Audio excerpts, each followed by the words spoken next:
Peggy 16.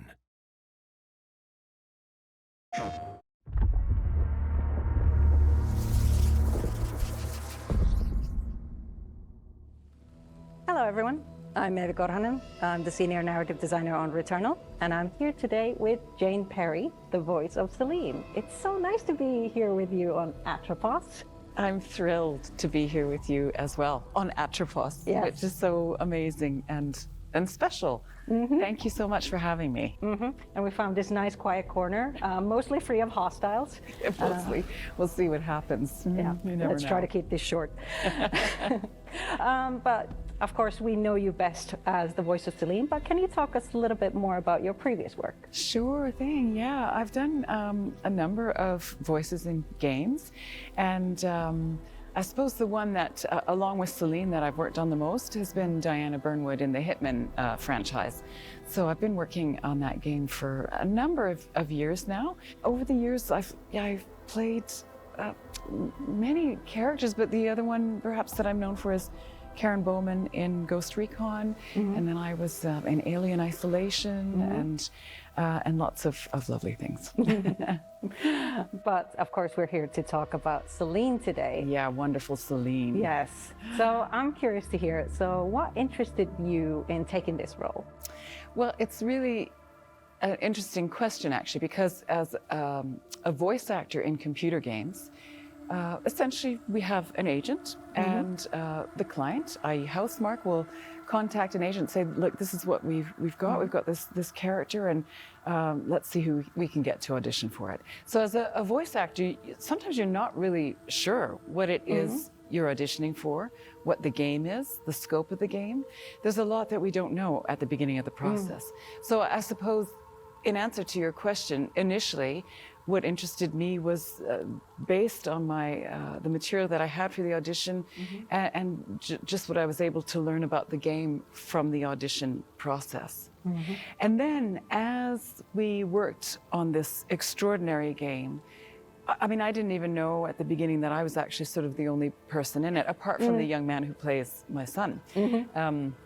So that slowly became clear to me that, oh, I see, this is Celine. She's kind of the game, and I got to know her as I recorded the role, and I became really interested in her. The more I got to know her, working on her, I became incredibly fascinated by who she is and the journey that she finds herself on. And I think we're both kind of delighted to see someone being represented as the protagonist of a video game who doesn't, she has a lot of traits that don't get highlighted a lot. Yeah, I think that's really interesting. It's so exciting for me. I sort of imagine that Celine and I are maybe the same age. She's probably a lot fitter than I am, I have to say. But, she's a middle-aged mom, essentially. And yet there she is out there in this extraordinary environment, kicking butt, making things happen, kind of trying to figure things out, saving herself, making sense of the world around her. She's a real hero in this story. And you're right, we don't get to see that often. And I think when you consider how many women play games these days, it's really great to have these amazing female role models, for young women to look up to, but also for women like myself to go, oh yeah, I see myself represented in this world. And that's interesting to me. And hopefully the guys like it too. Yeah, I was drawn to the project for the same reasons. Like Celine was there pretty much from the beginning. So when I was interviewing for the project, we were already talking about kind of like the kind of like crash landing astronaut, and she was going to be she. And I was already like really excited about that, and that she was going to have this dark backstory, and she was going to be, by default of how the story was, she would have to be an older woman. And it was so exciting when we got the first models done, and I was kind of like, I can see wrinkles in high definition. I see them when I look in the mirror, and it's just, I don't have the same joyous response that you do, but no, actually I do, because she's a real woman, right? And she's lived a life, and it shows on her face, and it shows in the way she is in the world, and possibly also in the choices that she makes. And that's really interesting, you know, to see a sort of person's biography in some ways etched out in the way they look and the way they are in the world, or in this world. A lot of the world is mirroring Celine, though. So kind of like you've gone through the whole gamut of Celine's emotions, but what does Celine's journey, like from the crash landing to the end, what does that journey signify to you? What did it mean for you? Well, I kept feeling when we were working on Celine and recording it, I felt like this is a woman she's on a kind of internal journey in some ways.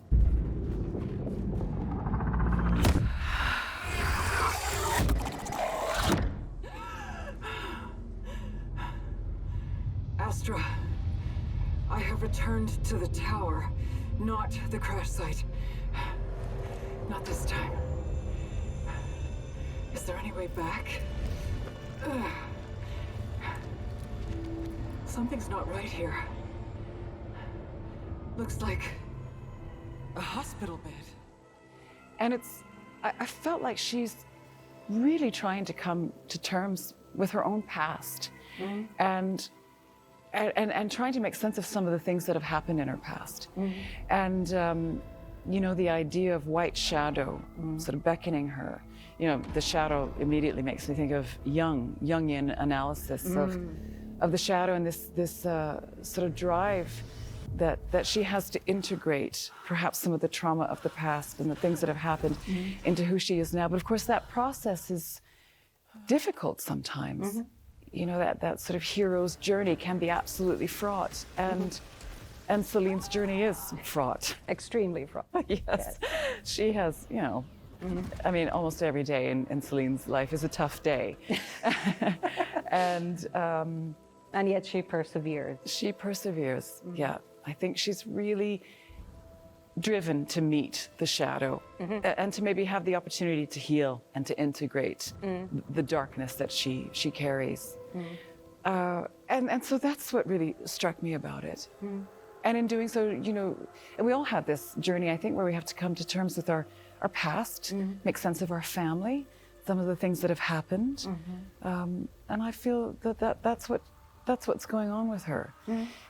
She meets some incredible challenges whilst doing so, and comes across some extraordinary creatures. We alone must find meaning amidst the flow. Creating our own fate.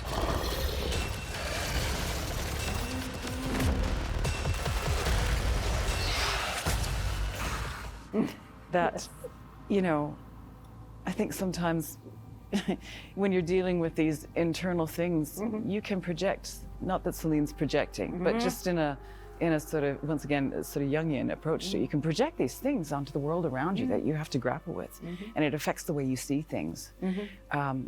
So I think there's incredible depth and undertones psychologically. And then if you want to take it onto just a purely sort of like physical level, she's just out there kicking butt, getting the job done, you know, like, and just doing what she has to do on Atropos. Yeah, design-wise, it was just fascinating to be literally able to project the character's past and her fears and her thoughts into the world. Because I think a lot of the times we struggle with the storytelling of like, how do we avoid the boring talky sections and kind of like having to, like, how do we show and not tell? And we could just basically use the whole planet as our canvas. Yes, yeah. And even drop a house or two there. And yes, exactly, yeah. And I think what's so interesting about the way you designed this character is that, you know, she's also got a job to do, like she's a scientist, so she's got this incredible facility physically, you know, to shoot and to run and to do whatever she needs to do to survive physically. But she's also analyzing, you know, everything on this planet and using her scientific mind to make sense of things in order to survive. But also, you know, as a scientist, you know, logging the things that she finds to just try to understand the world that she's in. So I love that side of her. She's got, you know, she's firing on all engines really, mentally and physically and I suppose spiritually as well.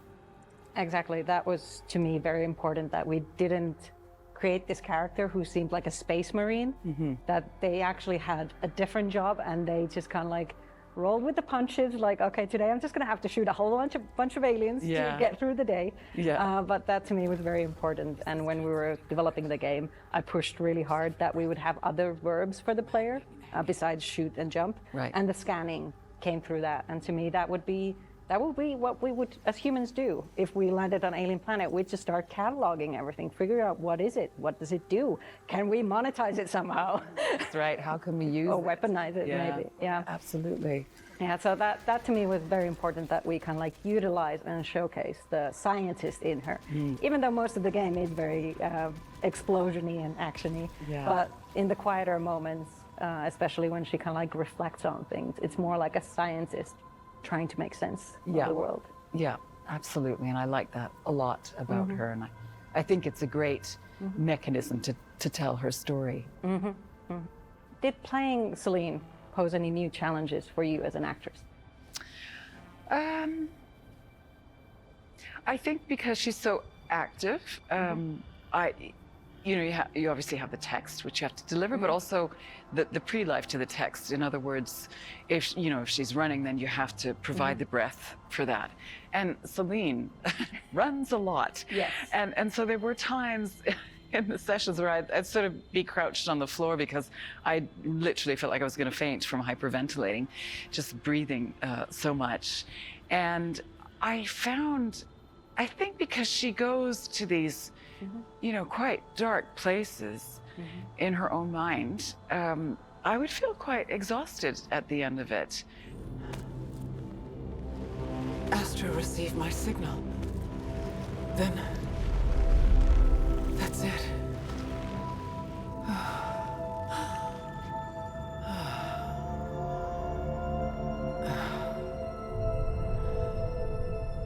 White shadow.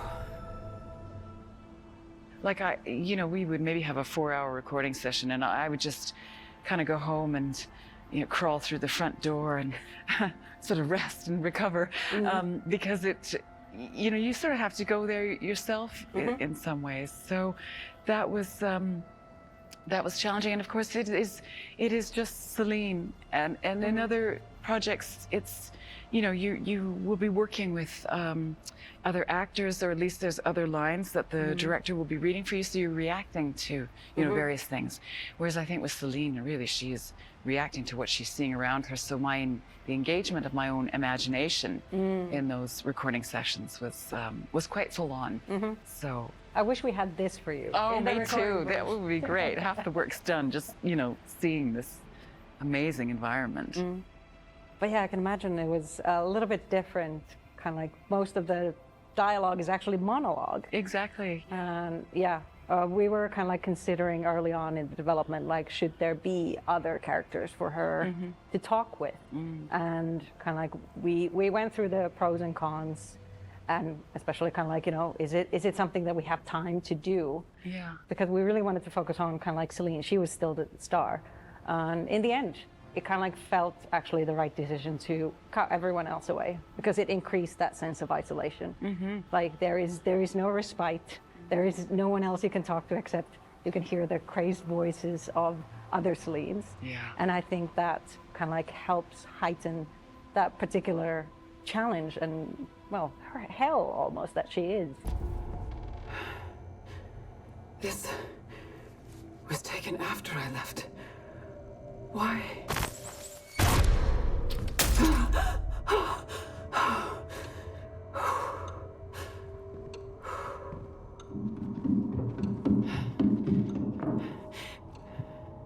Hello? Who is up there? So, did you do anything special to get into her mindset? That's an interesting question, because for your viewers who might not know, when you voice a character in a computer game, you are never given a script in advance. So in other words, you never have the opportunity to read the story from beginning, middle, and end.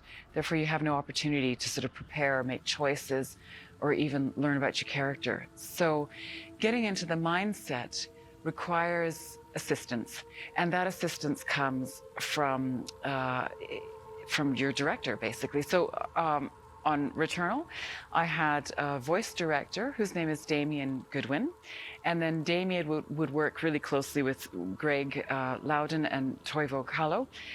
So they were all in the session with me, explaining to me exactly what's going on in any given moment that I had to perform. And I feel like in some ways, my performance is really a group effort between myself, Damien, Greg, and Toivo, because of their input. And Damien is so eloquent. He has such a beautiful way of explaining things, and really would encourage me to explore the nuances of Celine and what she's going through. So that's how I got into the mindset, really was with the assistance from the people who are also in the session with me. And that's a really, really important relationship between a voice actor and their director. It's crucial in a way. So I owe a lot to Damien. That can't be here. I think I am reliving my memories in that house, but not fully. They're corroded. Some parts are missing, others seem manufactured. But I can remember the torment, feeling like I was losing my mind. Yeah, I'm just fascinated to hear that, because kind of like on the story side, we worked quite hard to make it ambiguous and kind of like make sure that there were those different interpretations available to the players. Is this real? Is this actually happening? Like, what is she going through in those house sequences? Is this a memory? Is this something that is a twisted memory? Is this something that she wanted to happen? Is the planet just kind of like tormenting her in a way? And so it was kind of like very important that everything that we put into the world and everything we put into her lines would have these kind of like very heavy nuances, kind of like, or very layered meanings, and would reference things here and there, and you would find the same phrases in multiple places. Yeah. So yeah, I sometimes wonder, like, oh, how is she gonna do this? Like, how is she gonna deliver all of this meaning that we tried to pack into this single piece here? Yeah, I think you just take it moment by moment, and you try to bring as much, I suppose, truth and your own personal meaning to it with every line that you deliver. And maybe that is the gift in some ways of not having access to the whole script. You can't, you just have to play what's right in front of you in some ways. And I think for, games in general, maybe this game is an exception in the sense that there's not a lot of subtext going on, usually in games. So the players are just playing what's happening in the moment. Here's a problem, I'm gonna fix it by shooting this guy or telling this person to do that or whatever. And as I say, that there is a lot of, there's a lot of psychology, as we touched on before in this game. Subtext, maybe not. So just being in the moment is all you can do. And then you let the player decide what's going on in this moment. And maybe that's also, how they receive it. It's open to their interpretation. Yeah. That's my favorite part, at least. Kind of like that we left it open and we refused to say which is the real version of events. I actually enjoy so much reading what the players theorize, and I kind of feel like even if we went out and said like this is the canonical event, I think that would just rob it of this kind of like magic. Yes. And it would rob players the opportunity to come up with their own theories, because I think some of them are way better than anything I could have even thought up. And I think it says something about what they pick out from that story, what they kind of like focus on. So it's a really fascinating thing. Like if I come across Returnal fans, I would love to always love to hear their theory. Like, was it real? Was it not? It seems to be like a very heavy division in internet, like the team real and team fake. Yes, yeah, I know. That must be so fascinating for you, having created all of this, to see how it's received and to see how people interpret it. And yeah, that's hugely enjoyable to see the responses to it. And I wonder sometimes from your perspective and Housemarque's perspective, if you even know what you've created in some ways. A monster. A monster. Because it does, it does go into such deep territory. And it will affect people in different ways. So that must be so fascinating just to see the feedback and the interpretations of it. And it is shrouded in this mystery. And I think that's so clever too, because it keeps people guessing and engaged and, in the story and wanting to figure it out as much as Celine wants to figure it out. And I think because games are an interactive medium, you can only create like half the story, because the players, by playing it, by interacting with it and making the choices and interpreting those choices that they do, they create the other half of the story. So I don't think I can even say that, I have the one true version of the story, because I didn't play it for you. I didn't play it for anyone else. Right. So it's really created together with the players. Yes, that's true. It's a sort of co-creation, which is wonderful. Yeah. But I wanted to touch on your most enjoyable part of this process. Like, what has to you been the best part about this all? Oh gosh, that's such a good question. I have so enjoyed seeing, the end result. Because when you're in the recording studio, you really are just working with the lines, and then every now and then there would be a small video graphic that would be shown to me, just so I could get sort of context as to where I am, or maybe it's a question of timing. I reach out for this thing and I have to react to it at a certain point. Such strange markings. Where did this...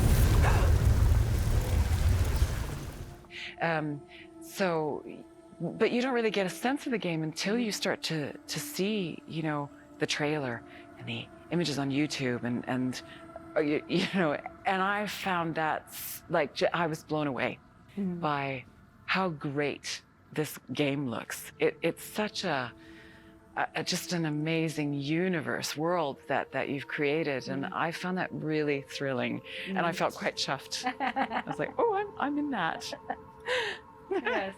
But I think I'm seeing the astronaut over there, so I think it's time that we start packing up and try to get off this planet. Okay, that sounds good. Yes, this was wonderful. Thank you, Jane. And, hope to see more Returnal and more Atropos in the future. Thank you so much. Thank you.